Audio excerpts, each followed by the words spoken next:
Güneş vurduğu için böyle çekebilirim aslında. Ama güneş batar mı? Valla güneş o kadar güzel ki şu an. Burada çekmeye karar verdim. Böyle yeşil yeşil. Böyle gözlerimde ela olduğu için yeşil yeşil çıkıyor. Işık güzel olduğu için yani. Kışın bu güneşi bulmak zor biliyorsunuz. Uzun zamandır sohbet etmiyoruz dediğim gibi. Instagram'dan takip etmiyorsanız edebilirsiniz. Ben bir soru sormuştum biliyorsunuz. Burada konudan bağımsız bir şey söylüyorum. Benim YouTube kitlemle Instagram kitlem çok farklı. Mesela bazı YouTube kitlemde olan kişiler Instagram'dan takip etmiyorlar beni. Yani Instagram kullanmıyorlar. Ve böyle sadece YouTube'dan takip ediyorlar beni ya da sadece Instagram'dan takip edenler var. Bir de ikisinden de takip edenler var. Bilmiyorum. Çok farklı geliyor bana bu. Ama güzel. Hani seviyorum. Gerçekten seviyorum yani sizi. Ama ikisinden de derseniz çok mutlu olurum. Soru cevap videosu çekmek için bir anket bırakmıştım ve orada sorduğunuz sorulara cevap vereceğim bu videoda. Normalde böyle bir video çekmek düşüncem yoktu. Çok klasik bir video ve yani hiç çekme gereği görmemiştim. Ama artık çekme gereği görüyorum çünkü DM kutum taştı. Hani ne iş yapıyorsun, ne yapıyorsun, nasıl geziyorsun? O kadar fazla soru var ki ve böyle bir şeye devam ettiğim için kimse ne yaptığımı bilmiyor. Zaten bir anda her şeyi bir anda yapmaya başladığım için herkesin aklında bir soru işareti oldu. Yani onu ben anladım, merak etmeyin. O yüzden dedim ki tanışalım. Ya siz sorun ben cevaplayayım. Ben kimim, ne yapıyorum?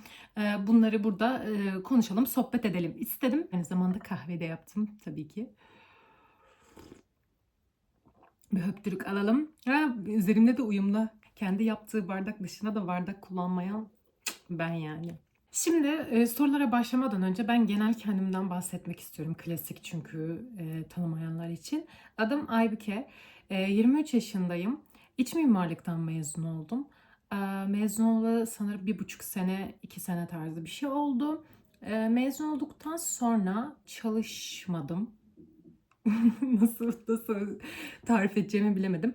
Çalışmak istemedim çünkü üniversitenin son yılındayken bir yurt dışına çıkma deneyimi yaşadım ve ondan sonra artık çalışmak istemediğime karar verdim ve bir marka kurma sürecine girdim. Bunun adına marka diyemiyorum çünkü tam şu an istediğim yerde değil ve markalaşamadım. Ama bu yılda ciddi hedeflerim var. Web sitesi gibi şu an web sitesiyle ilgileniyorum. Bu arada sayfam Bookstore, Instagram'dan inceleyebilirsiniz. Yakın zamanda web sitesini kuracağım inşallah. Onun dışında ne yapıyorum? Şöyle ki ben iç mimarlıktan mezun oldum dediğim gibi. Bölümümü çok seviyorum. Ama dediğim gibi bir ofiste çalışmak istemediğim için şu an her zaman hayalim mobilya markası kurmaktı benim. Ve mobilyalara, mobilya tasarımlarına çok ilgim olduğu için ve bunu da kendimde keşfettiğim için hep böyle bir hayalim vardı ve böyle bir şeye atılabileceğimi düşündüm. Bu süreç benim için çok korkunçtu bu arada. Kolay değildi ve bu kadar aslında detaya girmek istemiyorum. Çünkü sorularda var ve o soruları cevaplarken bunları zaten cevap vermiş olacağız. O yüzden detaya girmeden kabataslak bahsedersem seramikten yaptığım bardaklar, aydınlatmalar mevcut şu an benim sayfamda.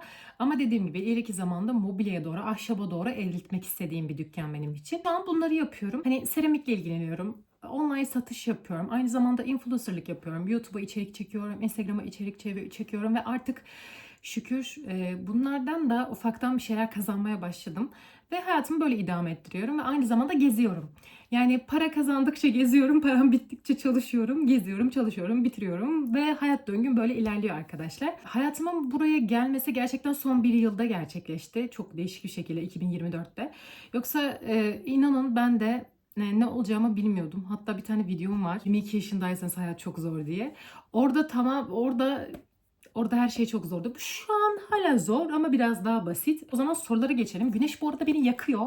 Yani neden burada videoyu çekmeye karar verdiğim hakkında en ufak fikrim yok. Güzelliğe aldandım. Işığın güzelliğine aldandım ama yanıyorum yani şu anda. Bu soğukla bu güneş ne onu da çözemedim. Neyse güneşi seviyorum söylenmeyeceğim. Ama videoya böyle başladığım için devam edeceğim. Keşke yavaşlamasaydım. Neyse. Soruları hiçbir şekilde sıralamadım. Direkt giriyorum.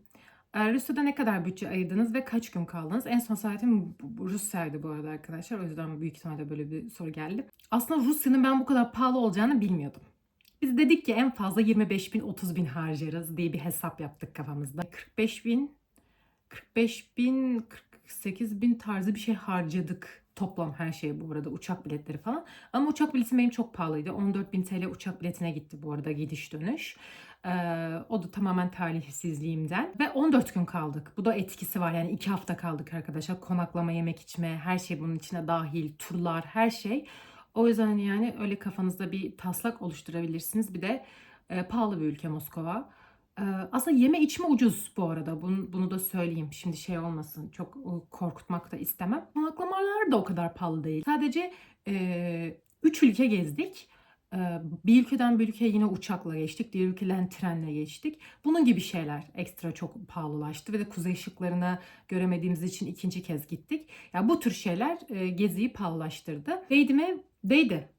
Gerçekten değdi. Kuzey ışıklarını tam istediğim gibi göremesek de değdi. Çok eğlenceliydi. Çok farklı bir deneyimdi benim için. İkinci sorum. Senin gibi seyahat edebilmek ve rehber olmak için ne yapmamız gerekli? Böyle çok fazla soru oluyorum. Arkadaşlar bunun cevabını ben size veremem. Gerçekten. Emin olun, benim gibi olmanız için ne yapmanız gerekli, inanın ben de bilmiyorum. Ben ne yaptım ki böyle oldum onu da bilmiyorum. Hayatım gerçekten döndü dolaştı buraya geldi. Çok zor bir insanım. İnanın çok zor bir insanım. Artık Nurten benden bıkıyor. Ben zaten kendimden çoktan bıktım. Ama yani bu kadar. Gelirini nereden elde ediyorsun? Merak ediyorum. Bunu çok fazla kişi sormuştu. Cevapladım ama yine söylemek istiyorum. Sosyal medya artı kendi işim seramik diyebiliriz bu ikisi. Kendi işini kurmadan önce nasıl bir birikim yaptın? Bu işe nasıl başladın? Valla ilk soruların böyle olması çok enteresan. Bu en çok sorulan sorulardan bir tanesi bu arada. Çok fazla soru geliyor bu hakkında. Bundan da bahsetmek istiyorum. Arkadaşlar ben bu işe 0 TL ile başladım. Yalnız bu şey gibi oldum. Eğitim setlerime buradan ulaşabilirsiniz. Siz de bu başarıya adım atmak istiyorsanız, e-ticareti hayatınıza sokmak istiyorsanız, bir dolandırıcılık şey giriyormuşum. Şaka. %100 bir risk aldım. Hatta bu işe başladığım zaman 3. ayımda %100 risk aldım da demek ki. Hiç risk almadım.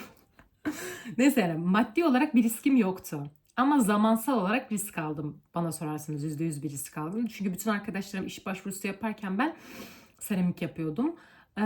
Ve şöyle bir şey var arkadaşlar. Çok, nasıl diyeyim size?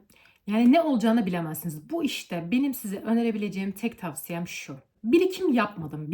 Birikimim olmadığı için de zaten ahşaptan başlayamadım. Seramik gibi bir malzemeden başladım. Ben 12. sınıftan beri seramiği yapabileceğim bir yer araştırıyorum. Bunun ne kadar zor olduğunu biliyorum.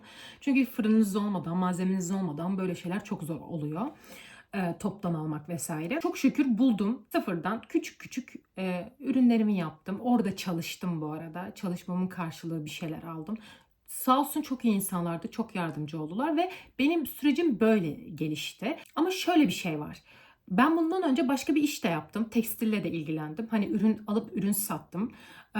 Böyle bir durumda da var. Hani size tavsiye verecek olursam eğer, hani e-ticarete atılmak istiyorsanız, bir şey alıp satmak istiyorsanız, marka kurmak istiyorsanız, kendi işinizi yapmak istiyorsanız, gerçekten samimi bir şekilde söylüyorum ki bunu ne motivasyon kanallarında bulabilirsiniz, ne eğitim setlerinde bulabilirsiniz, ne de kitaplarda okuyarak öğrenebilirsiniz. Gerçekten benim net anladığım bir şey varsa işe başlayın.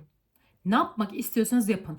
Gerçekten bir tasarım, bir ürün mü üretmek istiyorsunuz? O zaman onu gidin ürettirin. Ne kadar pahalı olursa olsun onu ürettirin.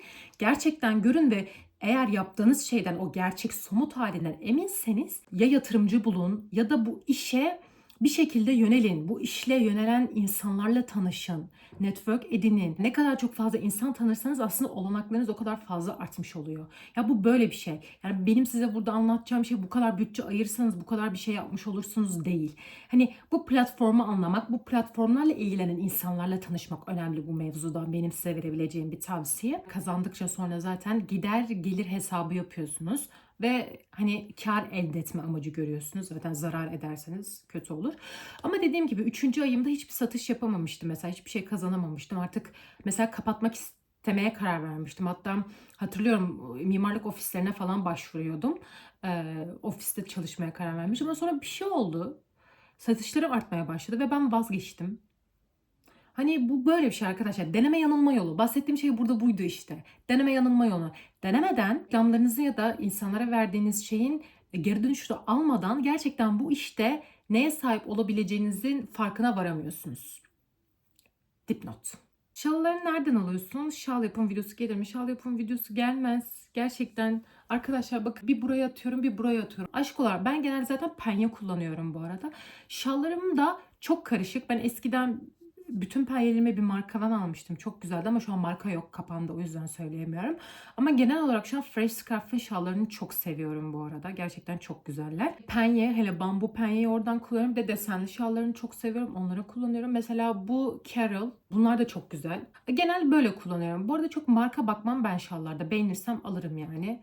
Bu arada pazardan bile almışlığım var penye şal. Videoyu 4K çekiyormuşum. Hafıza doldu. Bu beni üzdü. İnşallah videoyu bitirebileceğiz arkadaşlar da benim kalemim nerede? Bana kamera işbirliği gelebilir mi lütfen? Param yok, alamıyorum. Uzak ülkelere gitmeye nasıl karar verdi? Ben bir türlü cesaret edemiyorum. Valla ben cesaret ediyorum. Valla arkadaşım vardı. Zaten ben bütün seyahatlerime arkadaşlarımla gidiyorum arkadaşlar. Komik bir cümle oldu. O yüzden hani korkmuyorum. Arkadaşım yanımda olunca korkmuyorum. Hiç fark etmez. Kim olduğu için, yani yanımda bir insan varsa korkmuyorum.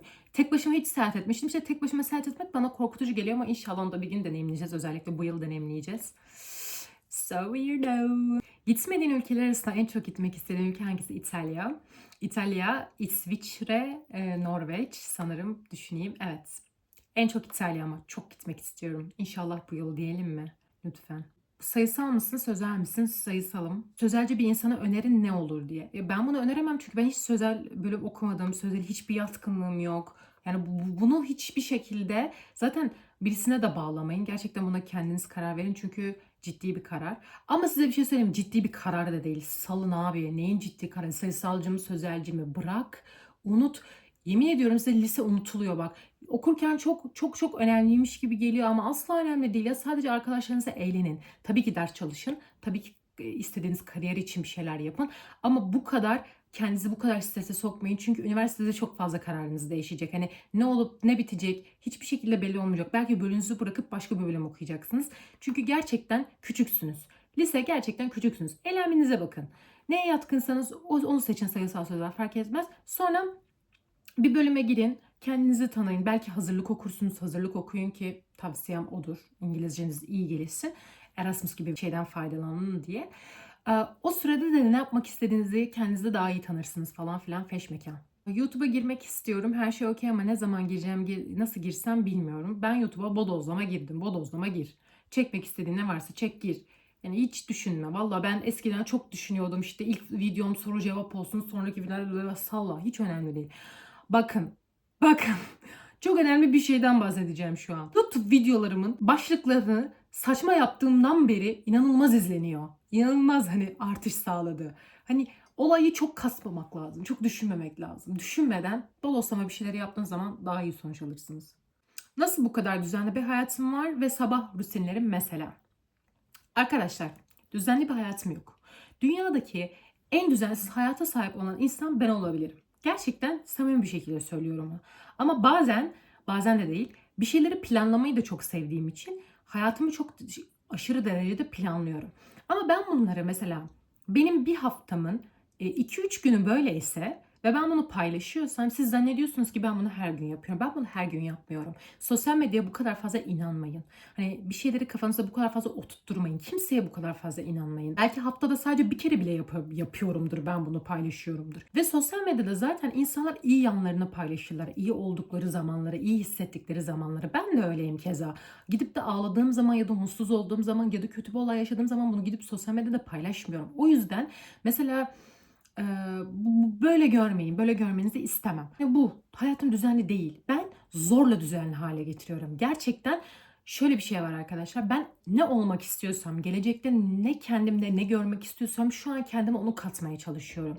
Yani şu an benim bir rutinim, bir düzenim varsa o benim gelecekte olmak istediğim ya da size göstermek istediğim, ben buyum demek istediğim karakterimi yaratıyorum size. Aslına bakarsanız birçok karakterim var benim. Bütün arkadaşlarıma farklı karakterler de oluşturabiliyorum. Maske takıp değiştirir gibi. Çok korkutucu bir şey olduğunu farkındayım ama öyle bir kişiliğim var, öyle bir karakterim var. Neden ben de bilmiyorum. Kötü olarak algılamayın bunu. Öyle bir yapım var. Yani kodlama gibi bir insanım yani. Her insana farklı davranıyorum ama bu farklı davranmak şey değil. Onun mesela onun karakterine göre, onun huyuna göre ben de ona uyum sağlıyorum. Hani bilmiyorum, böyleyim. Böyleyim yani. Bunu değiştiremiyorum. Mesela Mesela bir arkadaşıma davrandığım gibi diğerine davranamam. O çünkü farklı bir insan. O yüzden o farklı bir insan olduğu için benim de ona farklı olmam gerekiyordu. Bu konu nasıl buraya geldi bilmiyorum. Her YouTube'u açtığım zaman da kendimden çok şüphe ediyorum. Gerçekten psikolojik sorunlarım var mı diye. Neyse, bu konuyu buradan nasıl geldik bilmiyorum ama hayatım, emin ol, düzenli değil. İç mimarlık okuyorum. Kendimi nasıl geliştirebilirim? Kendini nasıl geliştirebilirsin? Çok güzel bir soru. Bana sorarsan şahsen lütfen ve lütfen render'da kendini geliştir. İnanılmaz bir şey render. Gerçekten çok iyi render alırsan ciddi paralar kazanabilirsin. Çok pişmanım. Şu an mezun olduğum için hiç üzerine düşemiyorum ama okurken keşke daha çok çalışsaymışım diyorum. Render'da kendini geliştir. Max, Corona öğren mutlaka ve ciddi bu programda kendini geliştirirsen ciddi şirketlerde çalışabilirsin. Render'da mutlaka geç. Tabii ki AutoCAD'i de unutma ve hayal gücünü geliştir, tasarımını geliştir. Önerilerim bunlar olur. Nurten'le nasıl tanıştığımız yine sormuş. Bu ara hayatımda çok fazla olan bir insan olduğu için, YouTube'da da çok gördüğünüz için doğal olarak, o da influencer bebeğim. Biz Nurten'le Ürdün seyahatimizde tanıştık. Nurten Ürdün'e gideceği zaman bir Instagram'da duyuru yapmıştı. Takipleşiyorduk zaten. Ben de geleyim dedim ve biz orada öyle tanıştık.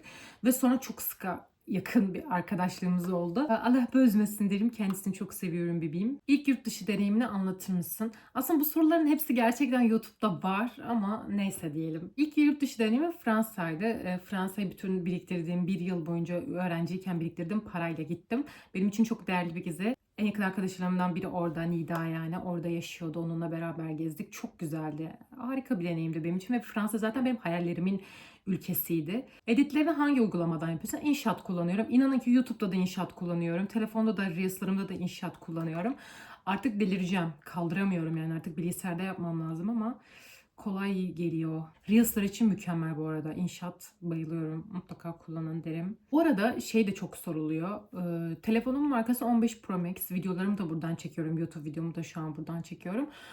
Ve fotoğraflarımı, her şeyimi oradan çekiyorum. Kamera kullanmıyorum. Sadece bir tane dijital kameram var. Sony bir tane dijital kameram var. Onu çekiyorum. Zaten onu çekerken de kamerayla çektim diye de zaten belirtiyorum. Yurt dışı bütçemi nasıl ayarlarım? Arkadaşlar ya, ülkeden ülkeye çok değişiyor. Ben burada size gerçekten spesifik bir cevap veremem ama günlük 50 dolar gibi bir bütçe koyarım ben her zaman. Hani günlük 50 dolar bir paramın olması gerekir. Ama bu sizin yapacağınız aktiviteye, konaklamalarınızı, uçak biletlerinizi aldıysanız günlük ne kadar harcama yaparım diye düşünürseniz, mesela bir Avrupa ülkesinde hani yeme içme, gezme falan 50 dolar bile tutmuyor yani. Çok ucuz tutuyor.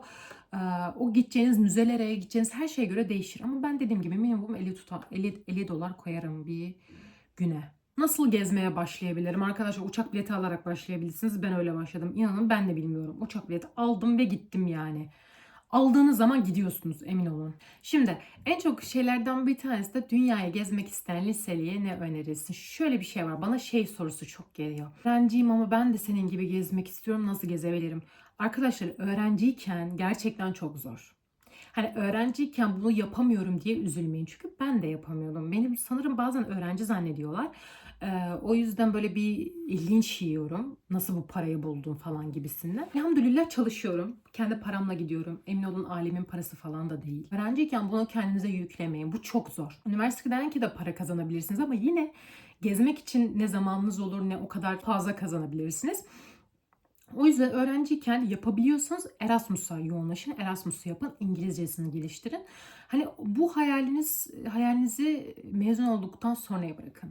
Hani çünkü o yüzden dediğim gibi öğrenciyseniz üzülmeyin. Çok fazla mesaj geliyor çünkü bana, üzülüyorum, ağlıyorum gibisinden. Yapmayın. Ben de üzülüyorum sonra. Öğrenciyken benim için de çok imkansızdı. Emin olun, çok imkansızdı. Burcun ne? Başak Burcu'yum. Çok da belli oluyor. Yükselenim Akrep. İkisinin de özelliklerini çok net taşıyorum diye düşünüyorum. Tesettürün yurt dışında sorun oluyor mu? İnsanların sana farklı bakması hiçbir şekilde olmadı. Sadece böyle bir, sanırım hani insanlar böyle hani farklı gördüğü için seni şöyle bir bakıyor ama bu rahatsız edici bir hale hiç bürünmedi benim için. Türkiye'de daha çok sıkıntı çektim. Türkiye'de hakarete bile uğrayabiliyorsunuz. Hiçbir zaman böyle bir sıkıntı yaşamadım arkadaş. Rusya'da sanırım bir yer biz kapalıyız diye istemedi gibi hissettim ben. Ki bence de öyle. Neyse. Ee, O da histi yani. Kötü bir şey yaşamadık yani. Kendimi hiç beğenmiyorum. Hele makyajsızsam. Eğer kendimden tiksiniyorsam bunu nasıl değiştirebilirim? Nasıl kendimi her halimle seveyim? Ay, bunu hiç okumamıştım, bu yorum. O yüzden okuyamadım bu arada. Lütfen kendinden tiksinme. Yani bu popüler kültürün kölesi olma. insanların dayattığı şeye aldanma. Yani öncelikle çok üzüldüm bu mesaja. Böyle hissetmeyin. Yani çok genel konuşacağım çünkü böyle hissedenler illaki vardı. Benim en yakın arkadaşım da böyle hissediyordu. Arkadaşlar hiçbir şey sizi kendinizden tiksindirtmesin. Hani güzellik algısı gerçekten insanların oluşturduğu bir algı. Hani güzel, çirkin bunlar zıt kavramlar ve bunları insanlar yaptı. Makyajı da insanlar yaptı bildiğiniz gibi. Ya bunlara gerçekten aldanmayın. Çünkü senin çirkin olduğunu söyleyen kim? Senin çirkin olduğunu söyleyen başka bir insan. Ve bu insan sana bunu söylediği zaman sen çirkin mi oluyorsun? Ve bu senin gözün önünde değişmesin. Kendinizi yüzünüz ya da fiziksel özelliklerinizden dolayı sevmeyin ya da sizi bunlar için seven insanlarla birlikte olmayın. Kendinizi gerçekten bir şeyi başarabiliyorsanız ya da ne bileyim iyi bir insansanız ya da olmak istediğiniz gibi biriyseniz sevin. Hani fikirlerinizle, ideallerinizle bir yerlere gelin ya da öyle bir insan olun. Bak gerçekten çok samimi bir şekilde söylüyorum. Şu an mesela günümüze baktığınız zaman neden estetik oranları bu kadar fazla? Bunlar eskiden bu kadar fazla mıydı? Değildi. İnsanlar birbirlerini çok fazla influence etti ve güzellik algısını çok fazla değiştirmeye başladı. Mesela bana sorsanız ince dudaklar daha güzel ya da ona sorsanız kalın dudaklar daha güzel. Hani ve şey çok kötü değil mi? Güzel. Bedene bu kadar bağımlı olmamak lazım. Yani aslında düşündüğünüz zaman gerçekten objektif düşündüğünüz zaman bizi birbirimizden farklı kılan şeyler ruh. Neden diye soracak olursanız çünkü bedenlerimizi biz seçmedik ama hayattaki kararlarımızı hepimiz farklı bir şekilde biz seçebiliyoruz. Yani kendimiz seçebiliyoruz. Yani burada anlatmak istediğim şey şu. Bu beden bize verildi. Yani bizi yaratan seni bu bedende yaratmak istedi, beni bu bedende yaratmak istedi. Bu bize seçilerek sorulan bir şey değildi. Benim seçimim ya da senin seçimin değildi. Yani insanların birbirlerini zorbalaması, linçlemesi de fiziksel özelliklerinden çok ilginç şeyler. Çünkü bunları insanlar istemedi. Hani bu sana verilen bir şey. Bu sana bu dünyaya geldiği zaman sana emanet edilen bir beden. Seçtiğin bir şey değil. Bu senin kendin, kendi bedenin. Önemli olan senin ruhun.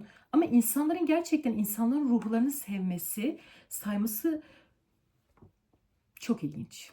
Yani o yüzden lütfen kendinden tiksinme. Böyle bir şey yok ya. Ve gerçekten bunu ben başka insanların yaptığını düşünüyorum. Yani başka insanların sözlerini bu kadar dinlemeyin.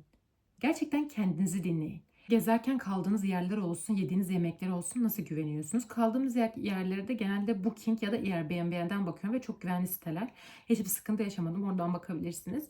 Yediğimiz yemekte de Google'dan bakıyorum. Google hani yemek yorumlarından bakıyorum. Yine gayet güvenli oluyor. Namaz kılarken seyahat etmek zor oluyor mu? Çok zor oluyor. İnanılmaz zor oluyor ve bunun savaşını çok kendimle veriyorum. Yanınızda seccadenizi taşırsınız. Her yerde kılabilirsiniz. Aslında mazeret üretmemek gerekiyor. Çok zor ama. Zor ama yapılabilir mi? Yapılabilir. Hani zor derken nefsime zor. Yoksa aslında gayet de kolay. Bugüne kadar gittiğin ve işte burada yaşanır be dediğin ülke neresi? Yani çok fazla değişik yerlere gittim. Yani değişik derken böyle bir kere Avrupa'ya gittim sadece Fransa'ydı. Sonra Arap ülkesi olsun falan filan. Yani o yüzden yani Fransa'da yaşanılır mıydı? Yaşanılırdı. Yani biraz nasıl bir şey biliyor musunuz? Para kazanabileceksem o ülkede, o para beni tatmin edebilecekse sevdiğim her ülkede yaşarım. Ya bana sorarsanız ben Karadağ'da ve Fransa'da yaşarım. Şu an gittiklerim cümle Arap ülkesinde yaşamam. Yemeklerine ve genel şeylerinden dolayı. Hani sadece gezmek için gitmek isterim. Ama mesela Rusya'da da yaşamam. Çok soğuk. Balkan'da da yaşanır ama istemem. Yaşamak istemem yani. Ben Türkiye'den memnunum. Yüz bakımı olarak ne? Yüz bakımı yapmıyorum. Yüzümü sadece yıkıyorum arkadaşlar. Yüzümü yıkıyorum temizleyici şeyle. Bir de çok fazla güneş kremi kullanıyorum. Her gün güneş kremi sürerim yaz kış fark etmez yani. Annemin genleri. Annemin gerçekten cildi çok güzeldir. Annemin merkezi maşallah diyeyim nazar değmesin. Nazar deyince çok kötü oluyor çünkü. Kaç dil biliyorsun? Gezdiğin ülkelerde dil sorunu yaşıyor musun? Arkadaşlar Türkçe dışında bir dil bilmiyorum ben. Ve şey yani İngilizcem de A1 İngilizcesi yani. Çat pat yani. Yeşil pasaportum yok. Biri yeşil pasaportum varmış. Keşke olsa. Keşke olsa burada olmam. Emin olun burada olmam yani. Yok vize alarak geziyorum. Abla overthinking'e nasıl mücadele edebilirsiniz? İnan bana sorabileceğin en son soru bu olmalı. Çünkü dünyada görüp görebileceğin en overthinking insan benim. Ben sağ adımımı sol adımımdan sonra attıktan sonraki bile overthinking yapıp bunu 2 saat düşünen bir insanım. Emin olun ben olmak çok zor bu dünyada. Ben kendi hayatımın başrolü değilim çünkü. Bunun hakkında bir video bile çekeceğim. Çünkü artık kaldıramıyorum. Yine psikolojik sorunlarım su yüzüne çıkmaya başladı. Çünkü her şeyi düşünüyorum arkadaşlar. Yemek yerken bile hangi yemek yiyebileceğimi bile, o yemeğin hangi yemekten hani daha iyi olacağını bile oturup düşünebilirim. Bunu ben seçmemek için bile bunu anneme ya da arkadaşıma bile seçtirebilirim. Çünkü ben seçtiğim zaman istemediğim bir şeyle karşılaşınca hayır diğerini seçmem gerekiyordu dersem kendime 2 saat kendimle ayna karşısında kavga edebilirim. Öyle sorunlu bir insanım. O yüzden emin ol, bulursan cevabını bana da söyle. Bazen her şeyin mental açıdan yorucu olduğu dönemlerde nasıl başa çıkıyorsun? Ağlıyorum. Deli dehşet ağlıyorum. Önce içimdeki o kötülüğü, pisliği böyle bir dışarı çıkartıyorum. Sonrasında da yürümeye başlıyorum. Sabah uyanır uyanmaz zil takıyorum, yürüyorum saatlerce her gün. Bunu rahat bir hafta full yapıyorum. Bir hafta yaptıktan sonra artık pertim çıkıyor zaten, yoruluyorum. Yorulunca da mental açıdan bazı şeyleri unutmuş oluyorum. Ki zaten sabahları yürüdüğüm zaman da bu mental sorunlarımı yürürken de çok overthink yapıp düşünüp biraz üzerinden geçmiş oluyorum. Biraz böyle atıyorum. Yürüyerek atıyorum. Yurt dışı için ailenizi nasıl razı ediyorsunuz? Benim ailem bu konuda çok endişeli. Benim ailem de çok endişeli. Çok sıkıntı çıkarttılar hatta. Bu konu hakkında ciddi bir yorum yapamam. Çünkü her insanın ailesi farklı ve hani ikna etmekle alakalı olan bir şey ya da onların ikna olmasıyla alakalı olan bir şey. Bu konu hakkında çok yorum yapmak istemiyorum çünkü emin olun benim için de çok zor. Yeni bir hayata başlangıç korkusu var her anlamda ama korku var işte geçmiyor. Arkadaşlar diyorum bunu ben çok ciddi yaşadım. Gerçekten 22 yaşındaysanız ve aşıksanız hayat gerçekten çok zor diye bir tane video çekmiştim. Onu izleyebilirsiniz. Orada bütün korkularımı size anlatıyorum. Ve bu korkular şu an biraz daha az gerçekten ama gerçekten zaman zaman tekrar geliyorlar bana da. Yani bir şey gerçekten yapmanız bir şeyi yapmak insana ciddi korku verebiliyor. Ama dediğim gibi önemli olan şey birinci adım atmak. Birinci adım attığınız zaman diğer adımlar geliyor yani. Bir yerden başlamak gerek. Gerçekten başlamalısınız. Hani gerçekten yurt dışına mı çıkmak istiyorsunuz? Uçak biletini almanız gerekiyor. Ya da ne bileyim bir iş mi kurmak istiyorsunuz? O ürünü üretmeniz gerekiyor. Arkadaş mı edinmek istiyorsunuz? O arkadaş edineceğiniz kişiye mesaj atmanız gerekiyor. Yani böyle adım atarak yani bir şey yaparak harekete geçmeniz gerekiyor. Hiçbir şey yapmadan hiçbir şey olmuyor çünkü. Eda abla ne okuyor abla? Siz bizi öğrenci zannediyorsunuz herhalde. Aşkım Eda anestezi teknikeri çalışıyor. En sevdiğin roman ya da ikinci kez okumak istediğin kitap Martin Eden. Benim en sevdiğim romandır arkadaşlar. Keşke kafamdan silip tekrar okutsam. O kadar çok severim. Okuyabilirsiniz ve yıllardır Martin Eden yani üzerine gelmedi. Her şey okuduğum bölümle mi alakalı ya? Kendimi hiç mutlu hissetmiyorum bölümle. Her şey okuduğum bölümle alakalı değil ama hayatın okuduğum bölümle alakalı olabilir. Yani yapmak istediğin iş okuduğum bölümle alakalı mı? Mutsuz hissediyorum, mutlu hissetmiyorum demişsin. Mutlu hissetmiyorsun o zaman senin için çok alakalı olabilir. Yani biraz zor konular zor biliyorum. Yurt dışında yaşamayı düşünüyor musun ya da İstanbul dışı bir şehir? İstanbul dışı bir şehirde hiç yaşamayı düşünmedim ama Ege tarafında yaşamak isterdim bu arada. Ama yurt dışında da ben İstanbul'da yaşamaktan çok memnunum bu arada. Hani ama böyle 1-2 yıl yurt dışında yaşamak çok istiyorum. Böyle bir hayalim var. Hani böyle 1-2 yıl gerçekten farklı bir ülkede yaşamak istiyorum. Bunu deneyimlemek istiyorum ve inşallah bunu bir gün yapacağım. Ama şu an için yok tabii ki. Ama bir gün hayalimdir. Hatta en büyük hayalim karavanla dünyayı gezmek. Bu kadardı. Başka soru yoktu arkadaşlar. Merak ettiğiniz hala sorular varsa yoruma yazabilirsiniz. Umarım sizin için faydalı bir video olmuştur. Sorularınızın cevabını bulmuşsunuzdur. Kendimi böyle bir tanıtmak istedim. Bana en çok gelen soruları böyle bir yanıtlamak istedim. Çok fazla soru vardı çünkü hem işimle hem gezmemle ilgili. Ve toparlayacak olursam dediğim gibi arkadaşlar ben sadece başladım. Ben sadece bir işe başladım ve bir şekilde devamını getirmek için çok çalıştım. Bir şey yapmak istiyorsanız araştırın. Yani sosyal medya çok gelişti. İnternet çok gelişti. Yapay zekalar çok gelişti. Yani bir şey yapmak istiyorsanız yani her türlü şeye sorabilirsiniz. Gidin ChatGPT'ye sorun. Valla bana sorduğunuzdan daha güzel cevaplar alırsınız emin olun. Umarım keyifle izlemişsinizdir. Merak ettiğiniz sorular varsa yoruma yazabilirsiniz. Lütfen abone olmayı unutmayın. Çok mutlu olurum.